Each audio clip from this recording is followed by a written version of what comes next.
มาปั้นทับทิมใส่กันเด้อมื้อนี้เฮ็ดทับทิมเอาอันนานี่ก็สักขู่ไปแช่น้ำแล้วก็ผสมซี่แล้วก็ปั้นให้เป็นหน่วยมุนๆกลมๆเลยเนาะมันใส่เอลินมาปั้นนำเด้อมื้อนี้นะอยากกินแล้วมาเฮ็ดนะไปซี่แล้วก็เอาไปปอนใส่น้ำเขาก็จะต้มน้ำให้ฟดไปซี่ไว้รอเลยเนาะแล้วก็ปอนลงไปเลยนี่แหละแล้วมันก็จะฟูขึ้นแบบซี่เนาะฟูขึ้นแบบซี่แล้วเขาก็ปะให้มันต้มจนเม็ดสักขู่ใส่เราก็จิ้งค่อยเอาเป็นนอกน้ำเย็นเนาะวันนี้มีแหงงานมาปั้นให้เด้ออยากกินก็เฮ็ดเอาวันอยากกินทับทิมซี่ย่างสีชมพูสีตมปูสีตมปูนี่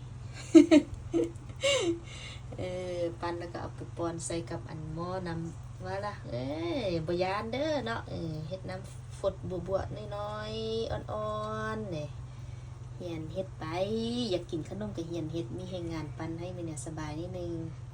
เนี่ยสังเกตเห็นอันตัวฟูๆไปสิเนาะแต่ว่ามันกระสุกแล้วเนาะตัวมันเป็นไส้ๆสิเฮาก็จะตักออกเลยเราก็จะเอามานอกน้ำเย็นไปสิเนาะเม็ดสักคูเฮาก็จะไส้ๆไปสิเนาะนี่แหละทับทิมสักคู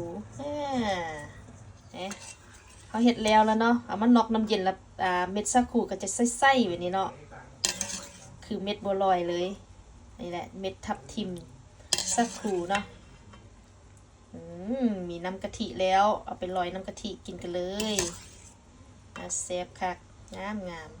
นี่เราก็จะมาใส่กินแล้วเนาะอันนี้ก็คือรสซองสิงคโปร์ที่เฮ็ดไว้ในตู้เย็นเนาะแล้วก็เวลาเอาใส่น้ำกะทิแล้วมันจะคายตัวออกเนาะเราก็ตักเอาทับทิมนารสซองนี้ลงไปเลยมึงแม่ซี่ตัดกันงามเนาะเนี่ยเราก็ใส่น้ำเสื่อมลงไปวันนี้เราก็จีตักน้ำกะทิลงไปเลยจีโรยน้ำกะทิสุดลงไปให้มันหอมๆนิดนึงเนาะน่าเซฟค่ะทุกคนมึงแม่แดงตัดชมพูเนาะเส้นรสซองสิงคโปร์กาเวลาเอามาใส่น้ำกะทิแล้วก็จะคายตัวแบบนี้เนาะแยกตัวออกไผ่ออกมันแบบนี้เลยดูซี่มือตัวเองนะแซ่บบแซ่บบฮะแซ่บดิบดับดีเอาไอรินกินมึงเด้อไอรินน่ะแซ่บบเฮ็ดเอง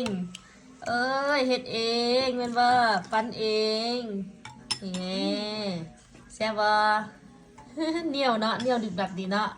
คนน่ะคักเด้อแซ่บดิบดับดีเนาะคนน่ะเอาคนน่ะป้าเคี้ยวเด้อ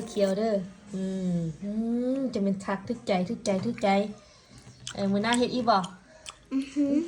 เฮ็ดอีบ่มื้อหน้าเลือกซี่เด้อมักซี่ยังก็เฮ็ดตามซี่ติ่งมักเด้อโอเคบายบายบิชู